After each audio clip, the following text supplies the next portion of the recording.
So I'm going. Okay, thanks, Alex. Okay, as a preliminary matter, my name is Artie Crocker. I'm the co-chair of the Large House Review Study Committee with Mo Handel as the co-chair as well. Yeah, give me a second. Okay, so we're just gonna go through a few cursor items at the beginning. So we're gonna call a roll to see who's present at this point. So I'll call a roll. Let me know if you're here or not. Jean McKnight, Heidi Frail, Maren Cooley, Mo Handel, Here. Tina Burgess, Nick Legris. Anyone online? Alex? Joe is online. Joe's online. Okay. Okay, Nick Legris here at all? Bill Paulson, Yes. Here. Paul McGovern, Here. Oscar Mertz, Here. Chris Carter, Here. Rod Dangle, Here. Joe Matthews, you online? Yep. Okay, and Ed Quinlan. Here. Okay, and then also the staff, Lee Newman is here and Alex Klee is here. And so good evening. So this is the open meeting of the Large House Review Committee is being conducted in a hybrid format. This meeting will not feature public comment for remote access. This meeting, the committee is convening by Zoom app as posted on the town's website during identifying whom, so how the public will join.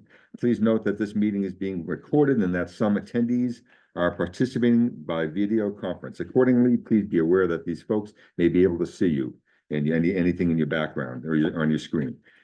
The materials are submitted, supporting materials have been provided to the members and are online, and each vote will be taken as a roll call vote because some of our members are on Zoom call.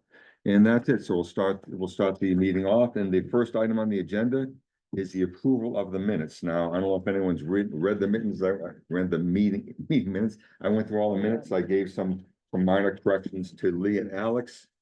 Most of them were minor, and the only item of any consequence, let's say, there was one part where it talked about forming a design review board. I think we were actually talking about forming a large house review board, not a design review board, because the town already has one. So that was the only change of any consequence besides some grammatical changes online.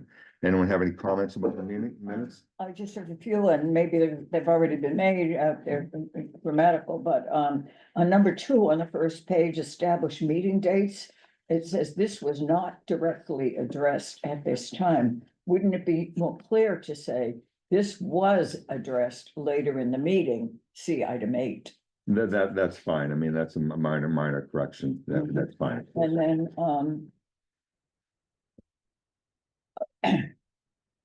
people, on the next page in the first paragraph, it says, people are using more square footage than is considered within the FAR calculation. Is it more correct to say than is counted within the FAR? Which item was this? This is a continuation of item 4. And the Which section? paragraph that's on the top of the second page. And yeah, it says, people are using more square footage than is considered within the FAR calculation, and I just thought it really should say counted within the FAR calculation. I did throw some red light comments related to that over to Lee and Alex. But maybe that's already been addressed. Yeah. Anything else? It's different, but I took note of it, so Okay. it's covered things. Okay. And then the next sentence, I just didn't understand it. It says, the committee noted that it should discuss how each lot should be built on for size. Does that remain the same, or is any change been made, or what does it mean? Well, I mean, I guess I thought it was clear that the committee is looking at each, I'm not sure what I'm missing there. Page. Line 51. The first paragraph under section 4A, the last sentence of the first paragraph. They have Section line 4A. numbers. It's Line 51. 51 is 51, printed thank you. out for me, line 51 on the. I think the intent is that we were looking at Yeah. different size lots and how houses fit on different size lots. Yeah. So, to me, that's what that says. Yeah, I mean, that's what that says. That's, I mean, so where the first step is the non-conforming size lots under 10,000 square feet, and so again, seeing how how the houses are fitting on a particular lot. Should we just say based Well, on lot if size? it's clear to others, I- I'll let it go. I think it's okay, I'm okay with it um, myself. Yeah, item C under 4, what would it take to meet town meetings? There needs to be apostrophe, town meetings, apostrophe S, referral deadline. And you already, I was gonna make a point about creating a design review board, and you already Yeah, addressed large, that. large review board, yes. Yeah.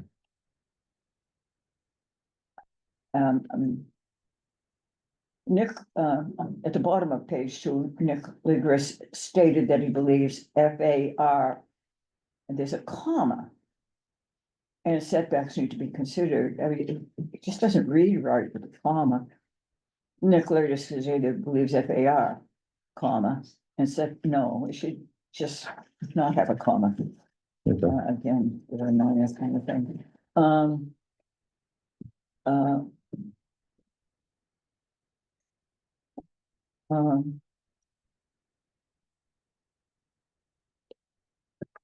In paragraph, it's under item 6, and that it starts with mow handle. Mhm. Mow handle stated.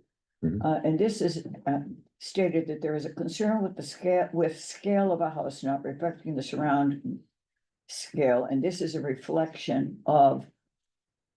Is it meant currently allowed FAR? And this is a reflection of currently allowed FAR? That would be yes, that would be what's being Okay, stated, might there, be yes. clearer if it's- Yeah, that would be. Um, I had a minor change to that sentence, which whether that's made that more clear, I'm Made that not sure, more but I clear. had a minor change to Okay. that sentence. Then the next paragraph, Joe Matthews, and the second line.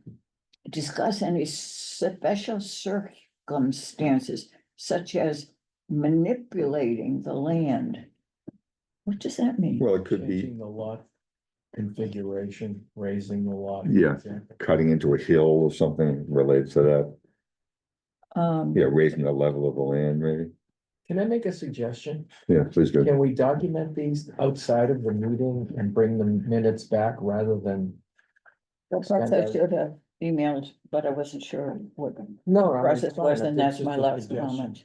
Yeah, that's fine, that's fine. just don't know what- Yeah, I'd sent over Intended my by changes to manipulating Lee and the Alex. land. Okay, so any further, we can let this go, any further changes when he send them over. That's it. That's it, okay. Any comments, do we send us?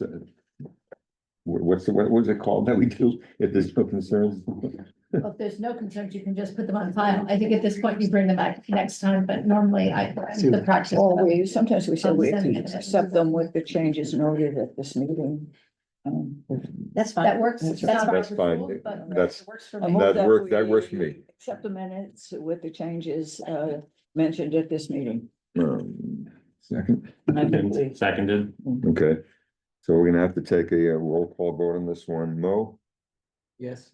Heidi, Yes. Ed, Yes. Paul, Yes. Chris, Yes. Jean, Yes, Marion, Yes. Rob, Yes.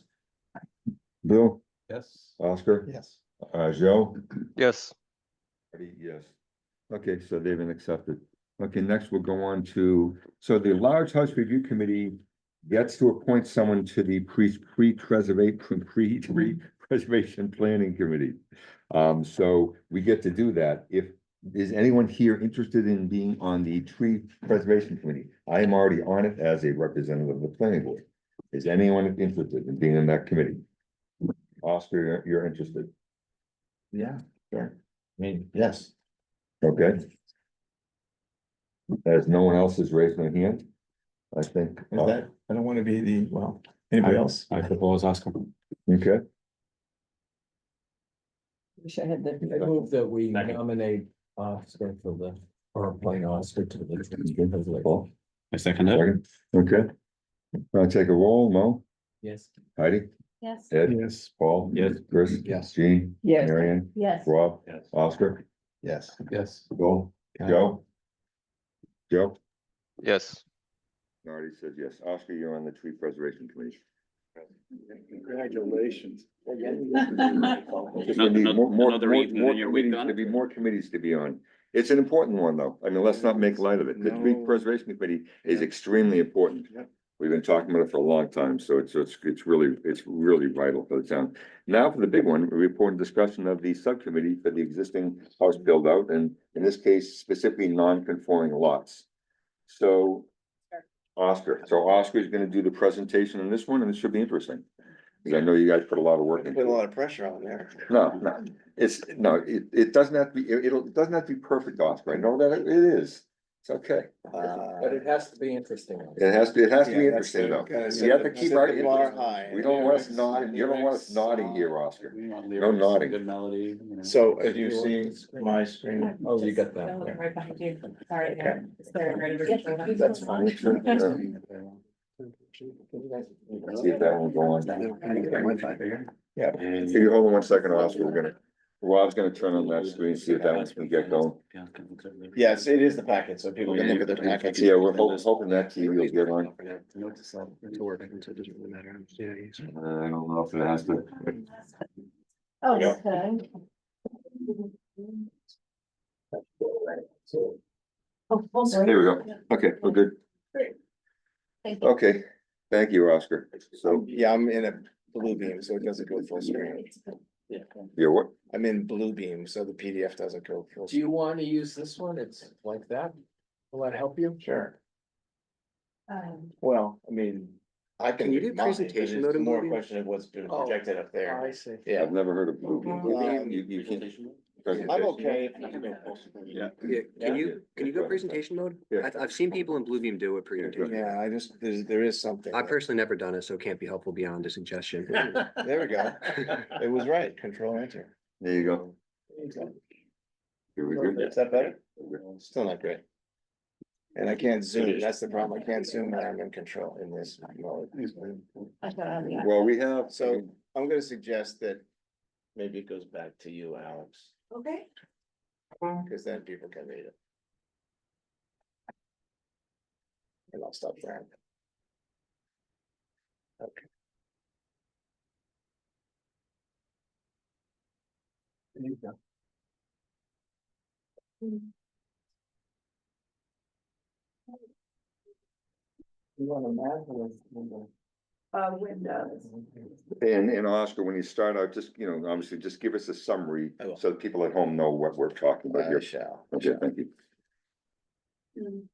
Okay, so while you're pulling it up, I know there's a way to go full screen. That's very good. Okay. Good depth. okay, yeah. Thank you. Okay, so, thanks, everyone. There is a illustrious working group that we formed after the last meeting. The working group consists of Ed Quinlan, Paul McGovern, Rob Dangle, Joe Matthews was added during the course of our meetings, and Mo is on as one of the co-chairs to be participating, and of course, Lee and Alex are there from the planning department. We met multiple times, and I think it was wise that Lee chose to have us focus in this first set of working group studies on non-conforming lots, which are lots that are under 10,000 square feet and also potentially have non-conforming frontage. So what we thought we were going to do with this, and what we have developed as the package, is we selected lots under 10,000, a range of sizes of lots. We picked 11. The addresses have been redacted, so we are gonna treat them as 11 houses. And so don't even try and figure out where they are, just kidding. So the thing that we first focused on was, and I'll let other members of this committee talk about things in more detail, but what we did was, with the selection of these lots, we then measured the houses for FARs. We tested a couple of different FAR ways of calculating FAR beyond what the current bylaw requires, which is first and second floor, just so that we'd start to understand how those percentages are changing relative to the lot size. The thing that we started with was the definition of the program coming out of 2017 large house working group. They had- Just one Yeah. For a question? Yeah. So the houses that you selected? Yeah. Were they all the houses from the last time period of some kind, or were Good they point. random? Thank you. Or how did you? All of these lots were houses that were recently built in the last, let's say 3 years, probably 21. Yeah, 21 to 20, yeah. So, yeah, things that have been approved probably from 20 to 23. We worked the entirety of all of this, This was non-conforming a- lots? No, this was, No. well, all of the non-conforming lots were given to us as addresses, and we picked 11. We sampled through and picked them relative to the. We tried to find ones that were on the higher side, numbers of bedrooms, square footage. And all the FARs were very close to what was allowed, at 38. So you'll see in the details on this that all of them were basically all designing to the FAR limit because there weren't any other limits to design to. I believe there were building permits pulled between 2022 and 2024, Right. rightly? Yeah. Yes. Yeah. Over a 3-year period. So I would, and then we also did go around, and in the packet, you'll see their photographs of there was a before shot that was found by one of the members of the team, and then some other curbside shots, some street side shots, so people can start to understand them. I think it probably warrants everybody literally driving them and seeing them in person to get a full experience with them in the neighborhood, but So just to follow up on that. Yeah. How many, like, this is always like 12 or 11. 11 houses out of, I don't know, 40, 45, something like that, on the yeah. double list. there was more than that even, there was. Actually, one of the things that I was going to mention later on is the number of permits. There was new build permits, there was 88 issued in 2022. Up for non-conforming. Yeah, but this Oh, is and it's only- for no, non, just yeah, for not, the sorry, non-conforming. I'm not The sure list what- that we yeah, were yeah, called- yeah, the list that was probably called about 40, to- yeah. and given to us was probably in the 40 to 50. So this is 25% of the, Yes. of the non-conforming lots. Yes. And others maybe were I know, built in a way that was more. well, they not were built, pushing up the envelope on. there's still non-conforming lots that were over 10,000 because they might have had an unusual frontage. So we specifically picked ones that were under 10. So, and we were pretty much up against that limit, and we probably took, I'm gonna say more than a third of those, because there weren't many that were under 10. So we have a good sampling of the ones from 7 to like 9,800. Okay. And so after that, we'd then go to 10 to 12 to a whole bunch of other dimensions. We didn't even go there yet. Yes. Mhm. So I think this warrants us going into other lot sizes and studying them again. But the reason we picked the smaller ones first is that we thought it was gonna be a good opportunity to see what the percentage, the 38% looked like on these smaller lots. And also see what they're being, what's being built. So we went through all the plans that were filed at the plant building department. And we corrected some of the information that was given to us in the spreadsheet, so we made sure that all the square footages on the various floor plans were correct. We checked numbers of bedrooms, and then we. Actually, the next, Paul will be talking about this again. He went back and looked at purchase and sale information to see actually how many bedrooms or what square footage was actually being used to market these houses. And there's actually some discrepancies in that information, interesting, not a lot, but some. So bottom line is 11 houses were picked, ranging from 7,000 and 9,800 square foot lots. And ranging from 4 to 6 bedrooms. They got pretty quickly up to 5 or 6 bedrooms. So, what was interesting was we used the program that was used in 2017 that came out of that committee's, the Large House Review Committee in 2017 had determined that a target program for houses, regardless of the size of the lot, just one target program was, and we have it in your handout. It's a first floor was 2-car garage, living room, dining room, kitchen, family room, mudroom, and a study. And then second floor was 4 bedrooms, 2 to 3 baths, laundry. So that program, in all of the houses we looked at, there was only, I think every house had more than that. One house had 4 bedrooms and everything else had 5 or 6 bedrooms. So this program, even on the 7 to 9,800 square foot lots, is met and eclipsed. See, that's not what I saw though. I saw a lot of, especially first floor. I saw a lot of, you didn't get both a living room and a family room on all of those. So there might have been a large merge. Yeah, They might have been There was- an there was- oversized open plan. yeah, there was kind a of lot of sacrificing going on in terms of the program on the first floor at least. From what I was looking at in the Okay. packet. Okay. Yeah, So again, I guess that comes down to whether or not one considers the formal living, dining and family room flexible in terms of how somebody wants to lay something out, whether that's a square footage issue or whether that's just a program issue. There's some flexibility. I guess we were less focused on that relative to, we were interested in the bedrooms for the most part. The program I thought was a little more fungible. I think we kind of didn't really focus on that in our study. I mean, they all obviously had the, you know, most of those, but you're right. The family room and the formal dining room or a formal living room might not be in every plan, but they certainly started to become more obvious in the bigger plans as they got the bigger lots. and some of them I noticed were, had given up on a living room and replaced it with a bedroom on the first floor. Yes, Which is or a lot of- took out the A lot study. of first floor bedroom bathrooms, which is sort of like the ADU thing that we're doing, you know? And this is kind of what Paul will probably want to talk about too, that's obviously one of the marketing factors, I think that he's hearing and we're seeing is that the first floor bedroom is a desirable thing, so maybe there's a sacrifice in some of these plans to meet that demand. Mhm. I don't want to speak for Paul, but. But Yeah. I have a question about how, in the charts, you had example, you calculated if it were just counting the first and second floor, what would it be? If it counted the basement at the first and second floor and the attic, what would it be? But how did you determine what the square footage of each attic was? Can we go Yeah. back to the details on all these questions? I can simply Yeah. say Okay. that the measuring for the attic was all based on how we measure attics, which is 5 foot knee wall up to 7 foot height. That's what I wanted. So to that's, so understand. it's all measured based on the plans that they were all given to us. And you were able to do that, As okay? built, yeah, so whether they even called it something, it was measured and it was provided to us, and so we could Good. calculate it as habitable space, even if they might not have called it habitable space. Mhm. Okay, thank you for clarification. So let me move on, because we're gonna get into the details. I want to set the broader picture here, the bigger picture. Okay, so I think so that's the program that we were interested in, to see how it was met or eclipsed. In many cases, you're right, the detail on the specifics of the rooms on the first floor may not be met, but in most cases, they're all 4 bedrooms above.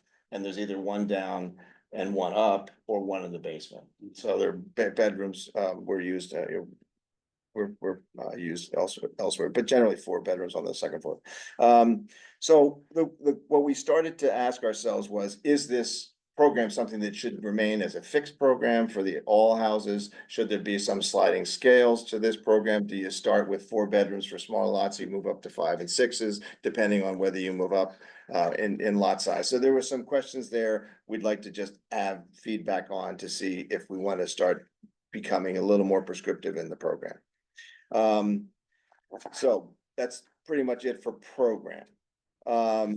Then we got to questions about control ideas, and we know that the town bylaw currently limits us to just FAR, and the FAR has let's call it a crude break at 12,000 square foot lot from a 38% FAR for under to a 36% for over 12,000. What is interesting is that it looks like, as we said, the FAR is the only criteria that these houses are being designed to, so they are all hovering just under the 38% FAR, regardless of the size of the lot. One So exception, what, house number 1. well, that's an outlier. We have to, Yeah. we're curious about that. That requires more information or some research. So I think what we're basically finding is that, and it actually raised questions for us. Are there some things that we might want to consider? There are some towns that do a different kind of calculation of FAR that takes into consideration the actual size of the lot. I'm gonna leave that to Joe to talk about in more detail, but they basically come up with a calculation that establishes a base number and then a multiplier that's tied to the actual size of the lot. So you can then dial up or down the FAR based on the size of the lot. I think we can come up with something like that, and again, I think, I know Rob and everyone here is very concerned that whatever we're doing with any of the adjustments we do is that they're really simple. They're really easy to do the math. This is not calculus. This has to be algebra. This has to be super simple. So we're gonna try and make that, that's gonna be sitting on our shoulder, I think, during the course of this whole committee, that we try and make sure we always not dumb it, but we make it really simple for people to understand what the questions are and what the control mechanisms are. So again, I think the Concord one is interesting because it does help you to dial your FAR up to the lot or down to the lot, which we think may be worth considering.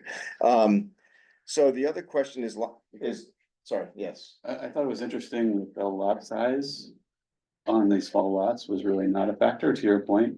It was really, they were bumping up against the FAR, but the lot sizes were kind of sprinkled around. And we had made allowance in 2017 for the non-conforming lots to give them more lot coverage, right? And they're not really using it. It was like, it went from 25 to 30 for the non-conforming, right? Yeah. And the numbers that we're seeing in the houses you picked were scattered kind of. 20 to 25. Yeah, Yeah. so. So here, the interesting thing about that, and thank you for bringing that up, but we're getting into the weeds a little bit, but in the older ladder house lot sizes, the small houses, when they had detached garages. Interestingly, if you go in and you measure the house and the garage, they're in the 30, they're in the 29s, 30% coverage. So that tells you that the 30 isn't crazy. But it also, now you have to put this, and we'll see it in the next package of information. When all the houses, I think we can say from 99%, 99.9% of the houses that are getting built now, bring the 2-car garage into the mass. So there isn't the detached garage. So then you have the mass of the garage into the mass of the house, and then you got the mass over that. So you'll see some pretty stark things. You've already looked at it in the packets, that when you look at the massing of houses with garages in them, it's dramatically different. But weirdly, yes. So we have to test like a head to head on that, but I think for the most part, there's something to be said for how we think about these houses now as consolidated with the garage in them. And maybe we do start thinking about bringing that coverage down. You know, we start reducing it because the 30%'s there to allow you to have out that garage out from the house. And they're close to that. They're 28 to 30% in a lot of those smaller lots. So anyway, yeah, But something. if you take, we're talking about bulk, right, which is Yeah. one of the things we talked about, if you take bulk. And you consider lot coverage and building height, that's your bulk. Yeah. FAR is irrelevant. If you consider lot size and height. Lot Height, coverage- yes, lot but- Coverage and height. But bulk, I mean, you're still measuring the bulk by FAR though. I'm just saying, if you take the lot coverage, right? Yeah. And you say, all right, the house is this big and it's this tall, that's your bulk. You mean if You you're don't saying, care how oh, you're we're gonna using cut it. you at 25%. Yeah, I don't care Coverage, how you're and- using yeah. the space inside. Yeah. Right, right. Once Yeah. you, Exactly. once you Yeah. cover, once you set it up by lot coverage and height. Yeah. You're done in terms of the bulk. Yeah. Well, and that's then what we to- talked, I mean, that's what we talked about towards the beginning. The last meeting was, we're in a bulk, what is the bulk of it? And we don't care what's in, so we don't care what they're doing inside the house. We're also not visually saying we don't care what the house looks like, it's where's the bulk of the house? That's what we were saying the last meeting, that's what it's boiling down to. Yeah, and I have some thoughts on that too, which we've started to think about as a group, but we don't have. Mary Ann? Yes, I'm in. Can I say one more thing? As I went through this, it would be interesting to me to understand what lot coverage and FAR was for the original house on these lots and what it was afterwards, because I think that might help me to dimensionalize or understand the magnitude of the impact of going from one to the other on these neighborhoods. That's. I had thought about the garage moving from being a single car garage that was, you know, separate from the house to a 2-car garage in the house, right?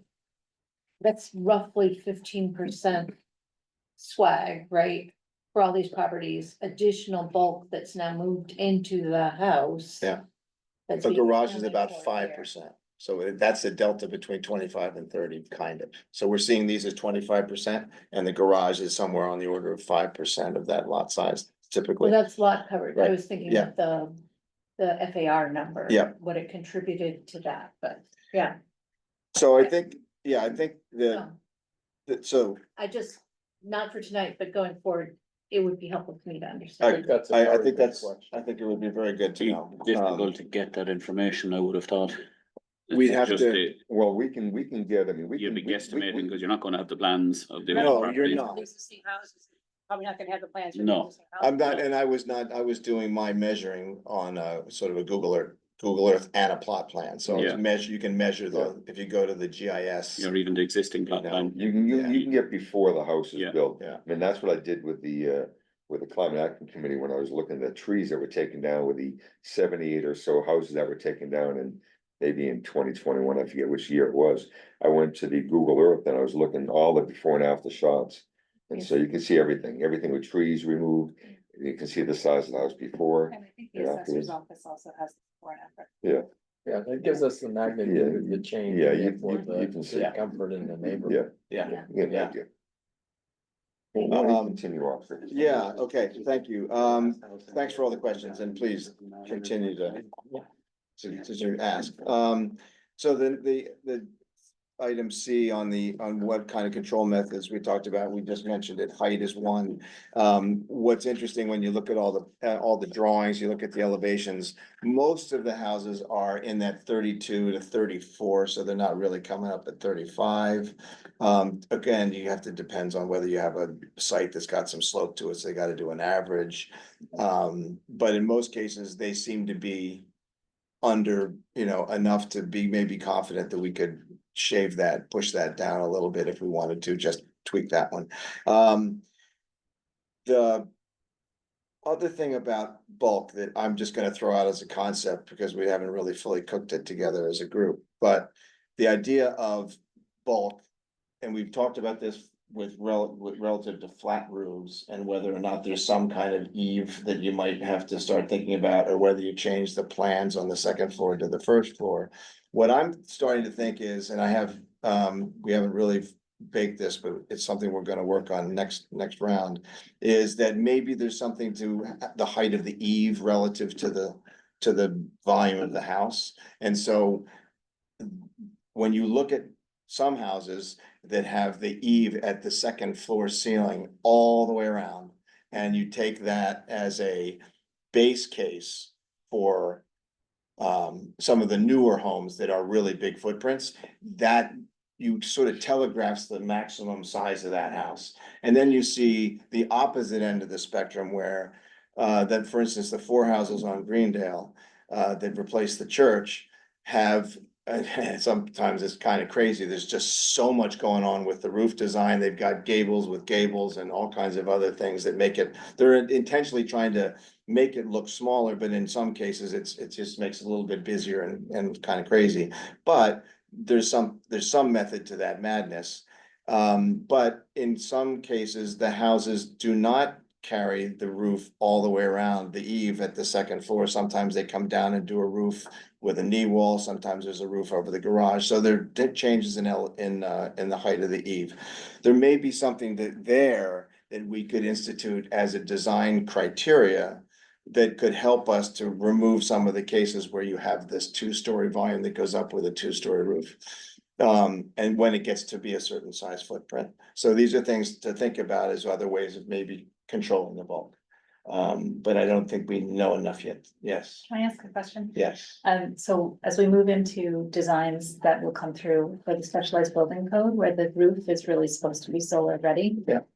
How will that, because I note a lot of these very busy roof lines Yeah. that are trying to disguise the size of the house, but now it's gonna be required to be at least partially flat, or Or not flat this way. but Less up. broken up. Yeah, exactly. Less broken. So, do you think that will have an impact here? It might, I think when you can't, well, it's sort of, again, orientation to sun is gonna be critical, so you can't say that you can't have the eave on the face of the street. There's gonna be gables and eaves on facing Yeah, every but I'm thinking direction. about the but massing effect of a simplifying- flatter roof. I don't personally see, to be honest, a big change necessarily, because the requirement, it says solar ready and it gives, in one case, it maybe gives the size of the solar system, but that system size is so small, you can fit that anywhere and It's like any of 400 these. square feet. Yeah, anywhere, any of these houses, it doesn't mean very much. Yeah. Put it- put it- put it bluntly, it doesn't mean very much, solar For ready. me, as a builder, solar ready means you have to have a duct to the ceiling. Yeah, put Capable of bringing conduit the up wire there. back down, It and doesn't- just the roof has to be structurally capable Yeah. of holding It- panels. it just You don't- doesn't. it does There is not- no requirement it that does I'm not aware mean- of to it have does not a mean very certain much. square footage. Well, if you do, gas, then you need to allow for like 10% of you have to put solar on the roof that accounts for 10% of your electricity needs, right? That's, no, that's, That's Nothing. yeah, that's so minimal. An actual Yeah, parameter. some of these roofs are really chopped up. Oh, I And know. then they have the Yeah. little I gables know. and I that know that's really a small just percentage, but there is a number means on that there it. isn't seating room. that- No, as you know, I'm well aware of everything that's chopped up. It just doesn't mean very much, this solar ready thing and the amount that they're saying the minimum required Yeah. is. It's just, I wish it did. I wish some of the roofs that would go dead south were not chopped up because it really kills so much potential going on there. But that's not the requirement. I would love to see pictures of what you're talking about with the eaves. I'm not sure I'm getting. Yeah. The whole thing you're saying about. I'll send it eaves. to you. Yeah. And we're gonna bring it back probably after we go over it and refine it and bring it back to the next time, after the next working group session. All right, last thing that we thought about was setbacks as one of our control methods. In most cases where we noticed that the plans were, even for the conforming frontage, they were going pretty much side to side, and they were meeting the setbacks. It was either 12 on non-conforming or 14 on conforming. But in our cases, we had somewhere between 12 and 14. So they're going pretty wide because they're not needing a driveway. They're not going back to a garage. So I think one of the thoughts we had was, is there any advantage to us increasing that? The one thought about increasing setbacks, maybe you're going from a 14 to a 15 or a 12 to a 14, so again, this is the kind of thing we'd have to be mindful of. What do you have left so that you don't make it unbuildable? If you have side yard setbacks that are too much, then there's not enough room to put the garage and the house in. So we have to study that a little bit more. The one thing that might be interesting is with a larger setback, getting down the road with trees, there's an opportunity potentially to gain some more area on the sides of the houses where either trees exist or trees could be planted so that there's room, a little more room for those trees to survive. So these are, again, dimensional considerations to all of us to think about for what we consider to be the appropriate way to start controlling the bump. I'd also like to see us look at the rear setback. Yeah. I've definitely seen situations where houses have a hard time getting sold because there's no backyard. The rear setback is so small. Yeah. That, Yeah. and especially like, there's one on the market right now that has a retaining wall in the back. And it goes up from there, so there's that thing we talked about last time where it's unusable space, it's counting into that. So it's almost it's like a patio on the back and that's it. Are you talking about the one on the Yale Road? No, Okay. Well, there's one that they did it at the first one on Greendale, but they've done a number of them. Yeah, Right. they're cutting into the hillside, there's a 5 or 6 foot retaining wall, and you have a tiny backyard. yeah, so I'd love to see us do something about that, cause you get it sold, but it's not what we want, I don't think in our time. A lot of what you'll see, and I'll move to the next thing, I'll just say that the next questions, I guess that what I'm ending with this memo here, and we're gonna move on to the other members of the team. But obviously, what we're interested in is getting feedback and coming to, conclusions on or refinements of these kinds of control methods. And wondering about whether we do wanna be more targeted in the FARs as they grow on this lot size? Do we want to think about setting programs for different size lots so that we increase the program with the increase in the lot? And I think one of the real questions, I guess, is whether we need to change the math and how best that we can do that to keep it simple. So I wouldn't say we've come to conclusions yet, but I'm saying in the first analysis of these plans, it looks like their houses are big. We don't have a handle yet and would like to get a handle on. There's a subjectivity to say, when is the house too big? And I think what we all heard and discussed in the very first meeting was we believe that what we are charged with is to come up with a solution that helps to make houses appropriately sized to their lots. And so then we have to say, okay, so when is that house appropriate and when is that house too big? And I think we're going to need to figure that out in some way with some of these tools to understand how we're measuring a house and when does it get too big, when is the bulk too much for that neighborhood? I think it'll be interesting to see and going through those questions and how, and getting to the solution is how it fits into a particular lot, but also potentially a particular neighborhood. If anything comes up about that related to how other towns do it. So, Yeah. I mean, and so maybe we can continue because we're gonna have, we don't know how we're gonna do it. So is Joe gonna be presenting the, Joe's gonna come up fourth. He's batting Okay. cleanup. He's batting cleanup. okay. So we would gonna walk through quickly with, oh, well, actually, no, I'll do this. This is interesting. These are the down in the latter streets. There are a couple of other streets that I looked at too. These are aerials that start to explain what this bulk actually is from above. So you're looking, this first slide is straight up, those are all the old houses. And those have the garages in the back, driveways, and those are simple, those are your 2-story with dormers, so they're 2.5-story homes, elegant, Coolidge. Next slide. You're then starting to see what happens when the detached garages go away and the garage is brought out into the mass of the building, and look at the depth of the volumes of those houses, particularly on the left. So when you're talking about backyards, Bill, one of the things that I think we've been talking about is we do have width, but we also have depth that a lot of these houses are doing. And of course, they're trying to figure out how to do the program behind the garage, which makes sense. But you can see that there's a dramatically different impression of that house. At least from the air, and presumably if you're in the backyards of these other houses, you're starting to feel like those backyards are much smaller than from side to side or from old to new. But again, this is primarily just an interesting, and keep going, keep rolling, Alex.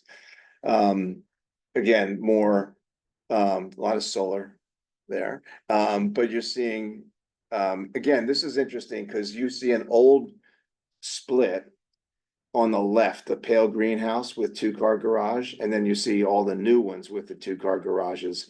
And I mean, that's a modest, 50s split with its own 2-car garage in the volume. And then you see the new 2-car garage in the volume, but the volumes have changed. So Twice as big. yeah, right. So it's just interesting. So you can't say that all the old houses had attached garages. No, we have these guys.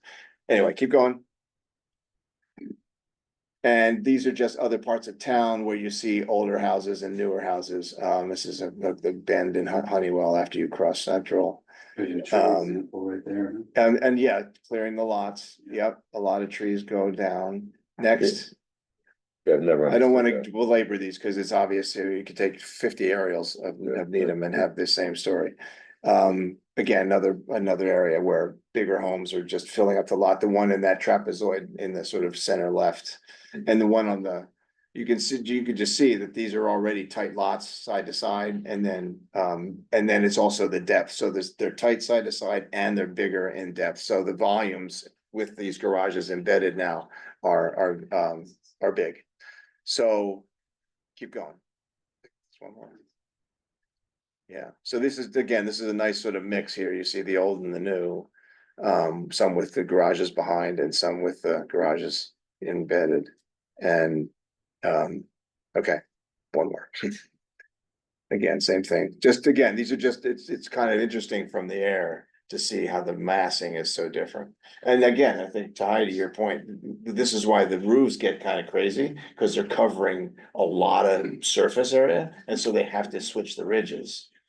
And to be able to get your, to keep the ridge down so that they meet the height, but also to be able to create perpendicular ridges so that they can actually cover. Well, some is just simply an architectural choice also. Yeah, but covering a large volume like that, Yeah. it requires you Oh, to yeah. get much more complicated with your roof. Okay, and there is Will there one be more. an opportunity to talk about ways we can discourage garages in front? I'd like to talk about that. Yeah, I at mean, some that's, point. that's a point. Yeah. So this is before and after. Bear with me on the second shot. This is the after. This is Ed Wardell, 5 in a row that got changed, and then the shot is kind of tried to be the same scale, but you can see these are all the older homes. They were all splits and ranches. This was started in, I think they started in 04 on Ed Wardell. And Ed Wardell, if anybody knows it, I mean, it's like a lot of streets, there's just kind of been taken over by larger homes. Okay, Ed, That's an example where when you compare the new house against its neighbors. Like the house that was there is the outlier, yeah, not the neighbors, right? It's like, because so many houses have been turned over there to new homes on Edward L. I mean, this is right. I mean, now you drive down the road and so what's What's one the, little house that's getting knocked down to build Yeah. a big house is the outlier, not the. Right. new house. Yeah. right, Yes, yes, so it's gonna be, it'll require some creative thought on how we address this. okay, so I just wanna be mindful of everyone's time. We're just gonna go through some of the questions, that you asked, Jane, spreadsheets, some specific information, that we're learning from purchase and sale information, and then, go to Joe. And net square feet includes basement in this case, or? So net square feet, that one is the all including, except yes, everything but the garage. Okay. So Alex, can you go to the two slides beyond that? This is just gonna start, well, keep going, one more, Is this rules and tests? one. keep going, yeah. There you go. So we've got an individual sheet for each house that we studied. The values in yellow, those are the values that you enter, their lot size, lot coverage, the individual square footage on each floor. And then from there, everything gets calculated as to what is its actual FAR based on current bylaw. And then we looked at four alternate. The obvious one, not just one and two, but what about 1, 2, and 3? What about 1, 2, 3 and attic? What about basement 1, 2, 3 and attic, and all these variations. The green means it passed the test, so the lot coverage is the bottom half of the page. The first part is lot coverage. In every case, the house passed the test. That's why it's in green. And then in this particular house example, it did pass the FAR current bylaw. It's in green, but all the other examples that we analyzed, it failed by a good margin. So now, Alex, if you could go back to the first sheet. I just wanted to show you an individual house sheet. Now you can keep going back. And one more back. There we go. So now the data from all those individual house sheets gets pulled into the summary sheet here. And the first thing that jumped out at me, and it's already been said, the houses are being built to the FAR limits. I mean, it's like black and white. Almost every house there is near the 38% limit. So I think when we're thinking about developer, contractor developer type construction taking place, they're gonna build to the FAR limits, no matter what our numbers are. That's what they're building to. Because it's they're in business to make money and you build to the limits. So you've got to, in my mind, I'm assuming they're gonna be building to the limits, whatever limits we said they're gonna build to. In all other cases, when we did floors 1, 2, and 3, 1, 2, 3B, and all these other options, they're way over what could be the limits. Now, we don't have to stick with the same values for FAR. We don't have to stick to the same crossover point of 12,000 square feet. And what this allows us to do, if we wanted to, those values in orange on the lower left, you can play what if, you can change the values, you can change the FARs, see what you wanna see, and all the numbers up top will automatically repopulate, and you'll see the green and red change accordingly. Oh, this is a new, this isn't just filled in, this is a new interactive This is- spreadsheet, This is new. new interact, got You it. could take this and Got it. adjust it. Well, you can't take that, it's a PDF. Yeah, but Well, it- that's yeah, still your point, Your is, spreadsheet the could point be is, it's an used. interactive It's spreadsheet. an got it. interact- that's right. So you Calculator can play spreadsheet, what got if with, Okay. stuff in the lower left. You know, if you want to get rid of the 38, 36 split, just make it all one number, you know, you can change whatever you want and see what happens. What is certainly interesting is the lot coverage. I know we're dealing with, you know, the bulk and so forth, but you know, lot coverage is bulk. It is interesting to see what they're staying below the lot coverage. Yeah, they're all That's 20 to interesting. 25%. That's interesting. And the limit, it automatically gets pulled in based on lot size. The limit in these cases is all 30%. Yeah. So they didn't even come close, generally speaking, to the lots. It's the FAR that's getting pushed right up to the FAR. And you'll notice there that also the bedroom count, you'll see that these are, Bedroom count, yeah, they're yeah. all easily 5 and 6. Yeah. Um, So if we want to use FAR, you know, it sounds like there's other options. You can use lot coverage and height, like Bill was talking about. You can use FAR. But if we want to use FAR, I think we've got to figure out what floors we want to include. And then, once we know that, what is the appropriate FAR limit? Doesn't have to be what we have now. So there's a few. Well, I mean, I think what we're looking at, you know, we're looking at the 11 houses and non-conforming lots. I think we're looking at, do they, you know, obviously there's a visual thing, do they fit in what we think is appropriate? Then who, you know, then look at it, well, if they're not appropriate, then what's appropriate, then what does that mean for the FAR? Because right now, you know, we still have to see visually what they look like, and again, if they're not appropriate, you know, I don't care, I mean, do I care about FAR? Yes, but we're talking about visually, the bulk, do they fit in? Right. And so if they don't fit in, to what degree do they not fit in? Then obviously, we're talking about different neighborhoods that have already gone over the hill, there's only one house left, and how do we deal, you know, how do we have floating situations like that? But, you know, so how do, you know, to what degree did they not fit in? There's the question, Yeah. you know? I mean, I drove around one day and looked at every one of these houses, and the thing that really jumped out at me, the setbacks and stuff weren't actually all that different from the adjacent houses. What really struck me was the height, the height of these structures on these small lots. It just was kind of crazy. Mhm. The design in some cases is a little wacky, but that's a personal, you know, Mhm. thing. Okay. So that's it for the spreadsheets, unless there's more questions. Are there any houses you guys looked at that you left off of this list that might be smaller, that might give us what an FAR of 34, 32 would be as an example? So one of these ones is 31. House yeah, 11. the 35 one, yeah, the house 4, House 11 also, house yeah, 11. house 4, house Example. 11. Yeah.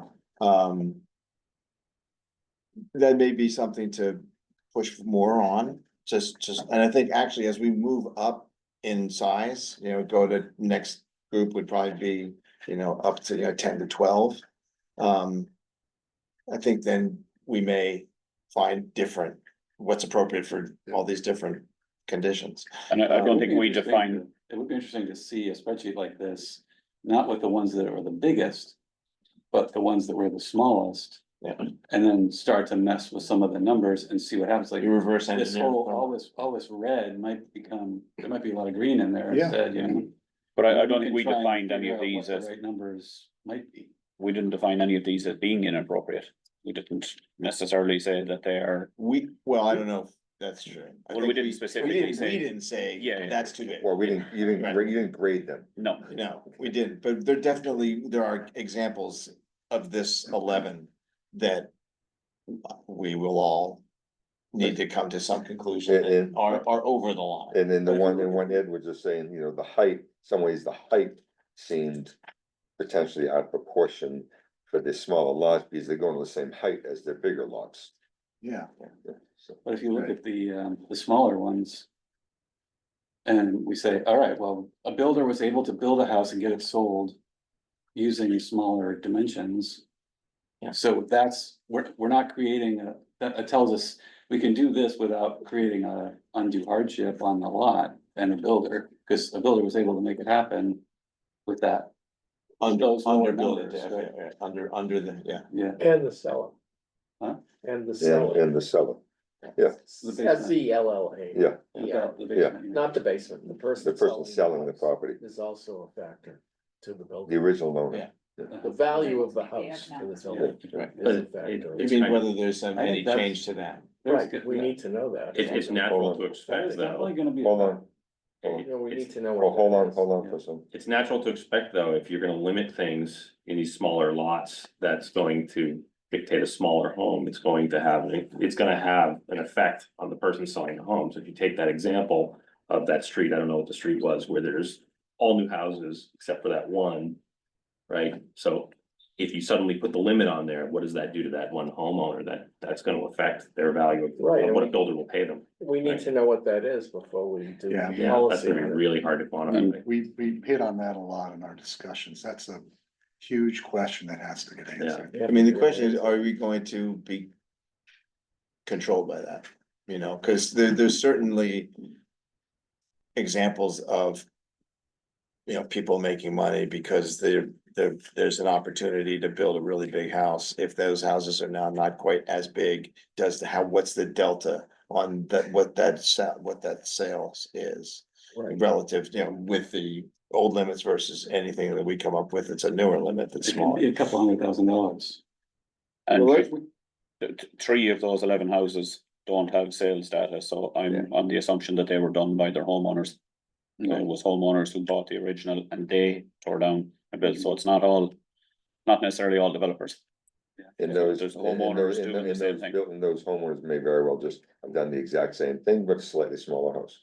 If we They decide. might- Well, three of the one, Yeah, they would- well, if you look at Yeah. that chart there, 2, Yeah. 3 and 4, Yeah. all appear to be homeowners. Yeah. 2 of them are 37.9, so Yeah, so they would, they would have rebuilt anyway. they're perhaps, pushing, just they're slightly pushing the limits smaller. the same as a Yeah. developer. So the architect Yeah. pushed it. That's, If we decide to make recommendations for changes to some of the limits on things. Is it possible to phase them in over time, like?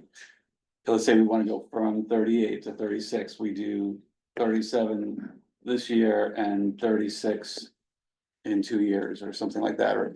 You know, somehow time phase them in so the people that own the houses can make decisions, like, do I wanna sell my house? Now, so it's worth more and the builder can get in and get the project done before the numbers change, or do I want to? You know what I mean, is there a way to time limit it? You'll have a gold rush if you do that. Well, I think it's gonna, well, I think that's gonna, I mean, that's gonna be towards the end when we're deciding what is our, you know, conclusion of what we wanna bring. How does that factor into it? And which is then gonna be a factor of what price change is coming into play.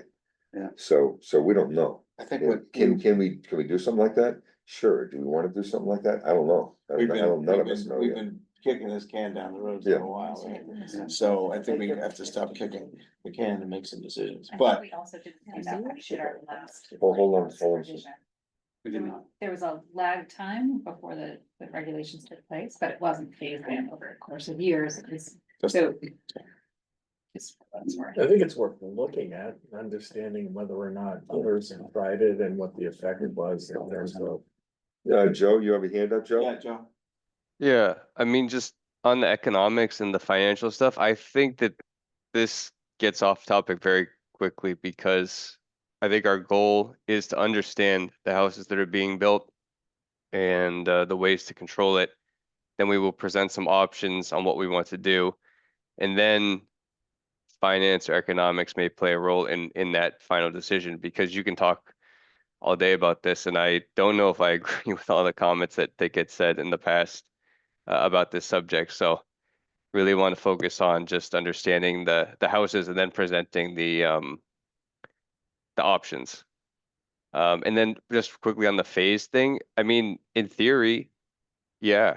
I mean, we meet every 6 months as town meeting and you could do anything you want, a zoning change every time.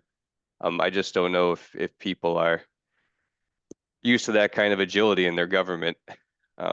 But I'd be open to it, but that's my own opinion. Okay, where do we? I no, think the key no? point though is if we're making policy.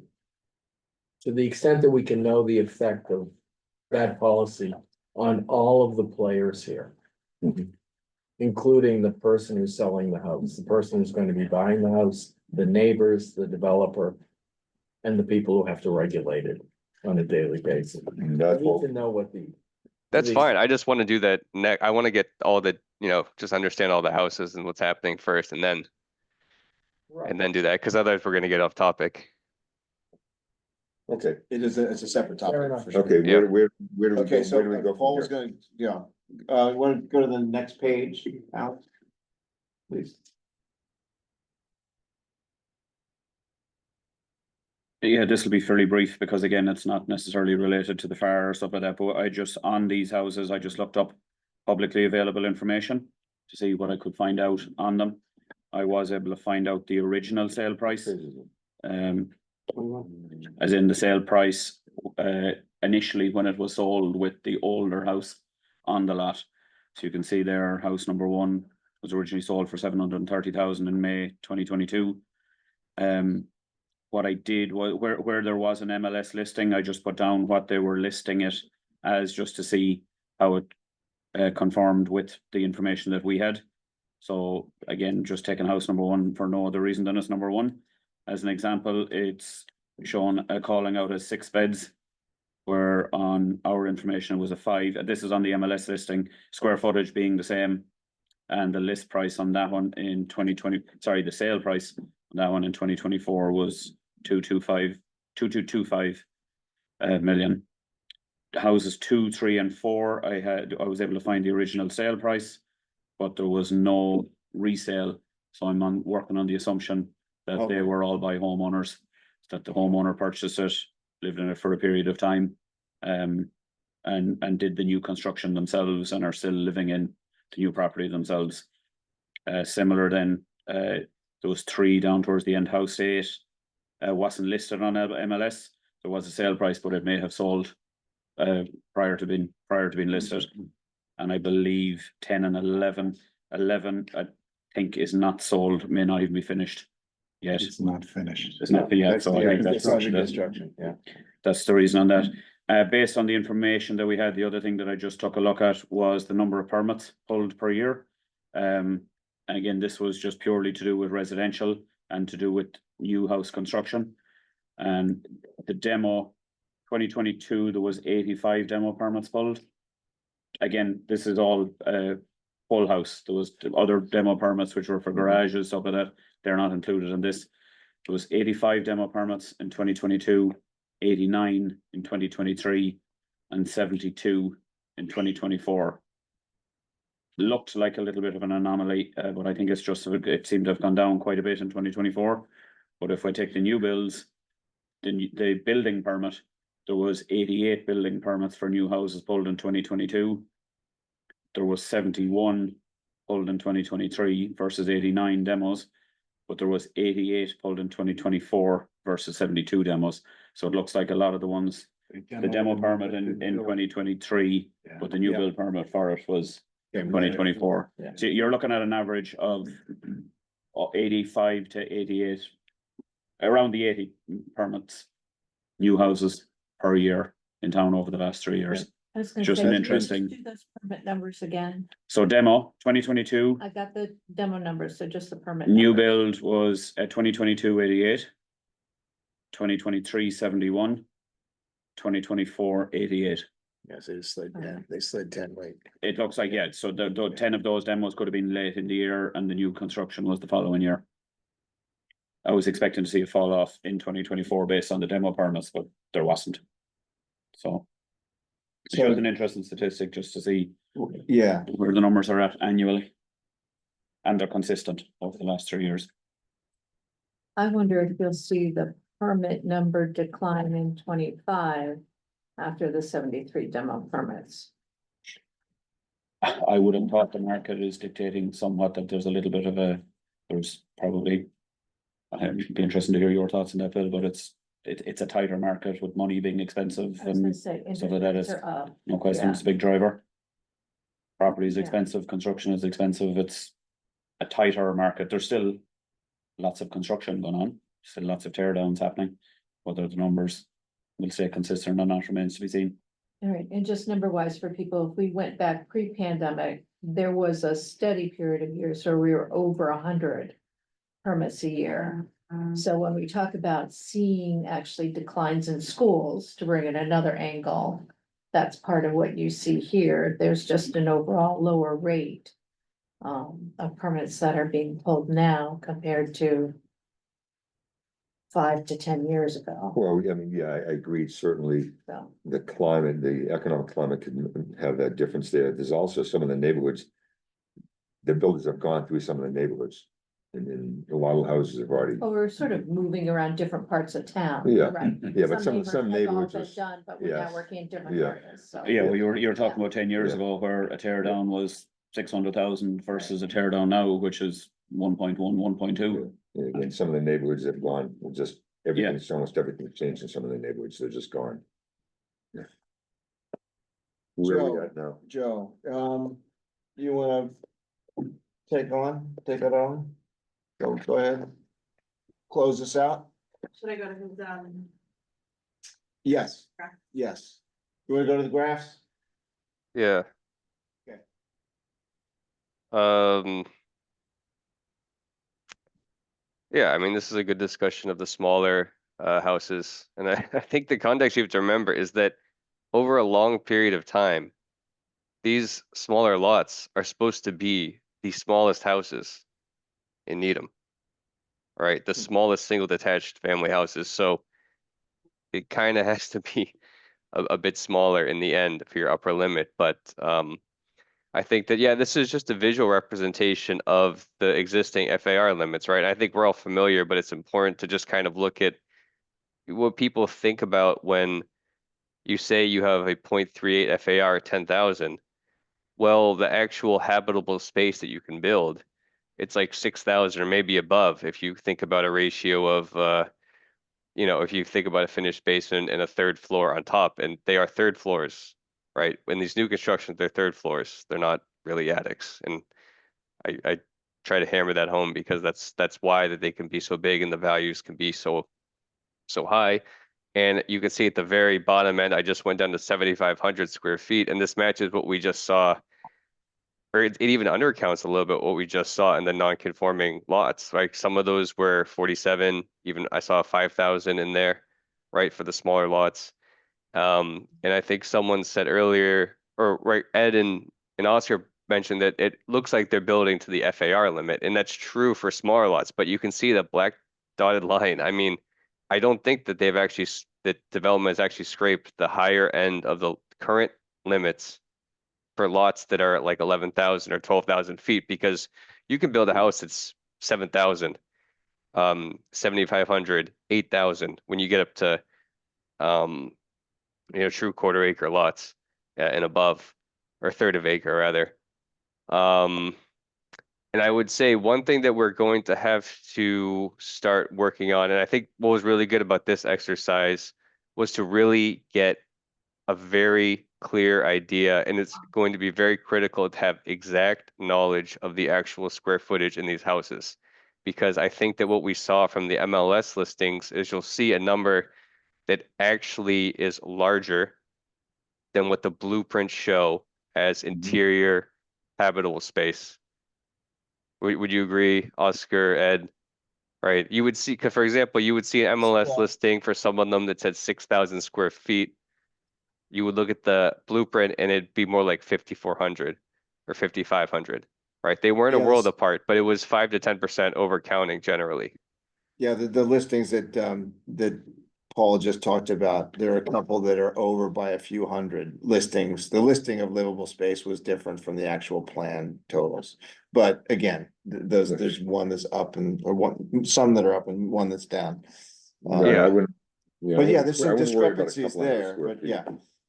Well, see- it's important to know because ultimately we're going to be set a limit that's being built to exactly. So if we're off by a few hundred, that'll make a pretty big Yeah. difference. So it's important to be extremely precise with these numbers. It's also interesting to note that there is a trend with new construction right now of building modern style homes.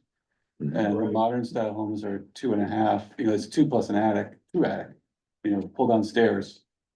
It's not walk upstairs to a space that can be finished and Really? used. Yeah. Yeah, like the one I worked with the builder on Hillcrest was that way. Hmm. And as a result, they used their FAR on 2 floors Right. and spread out Bigger more, footprint. so the lot coverage there was probably Bigger. pretty high. Yeah. And it would make sense to try but the neighbors that I saw walking up and down the street were like, this is great. It's right into the neighborhood. So there was more the Well, that height one's had- perception of height. Yeah, Are you talking about a modern, a flat style roof or? Yeah. So that's not a hip roof, it's not a It has a- A shape, it has a pitch on the very top, but a very mild pitch. okay, very mild pitch. Yeah. Okay, So we should get some examples from these two to test it. There's quite a few of them now, like there's probably 5 on the market right now that are modern style. mhm. So for those, there's no 3rd floor. Do you know visually what's happening with the height of them and how that aspect is fitting into the neighborhood? No, I don't have any good data for you on that, but I think the height is generally lower on the modern homes because you don't have the big high peak, Yeah. So I think it depends, right? I'm thinking of the one that's on Honeywell. That has just a single pitch, Yeah, Yeah, that, yeah, so on the little park. on on the Yeah. park, so Yeah. one part Oh, of it that's clearly has a 3rd story. that's a That's a different, different that's a animal. different animal. Yeah, that's a different. You are animal. talking about modern meaning flat versus. I'm talking, yeah, when I say Yeah. modern, I mean the ones that are sort of flat. Yeah, Not a noticeable. and so, We should look at a couple of and those. so do they have like really high ceilings on the first and second? Yeah. Is where Liz, then literally just a pull down stair for just pure storage space. Yeah. Pure Not even storage storage, space. nobody's gonna put anything up there. Yeah. It's just systems, really. Well, right now, that's what all they're being charged, so they didn't need to go for the attic, they just built the max on the FAR for the first and second floor, because that's all. Yeah, they wanted to That's all go, they- they wanted to go out, they didn't wanna go up. It's a style thing. But they It's a could have, they could have gone up because the attic doesn't count as long as you're within the height. They could have, but it's not the style of the home. It's that not they're the building. style of the home. Yeah. Artie, can I? Yeah, Paul, go So ahead. just something I was just kind of coming to my head there and I'm just after doing some calculations. So basically, if you go to one of those summary sheets, if you take house number 1, so it's a 7,000 square foot lot. So by the FAR, they could build a house. The FAR square footage Mhm. would be 2,660. They built the saleable square footage is 5,458. It's 1.83 times the FAR what they actually built. Right. Mhm. I took 3 other examples. Another one is 1.77 times the FAR, what they actually built versus the FAR. Mhm. Another one is 1.58 and another is 1.44. So while the FAR may be the defining characteristic, it's not. Yeah. It's not what's being, it's not what's being sold. There's ways around it. Well, yeah, I mean, that's the whole point of Joe's. The basement is it, right? Yeah, basement. is it. And 3rd floor is not counted either.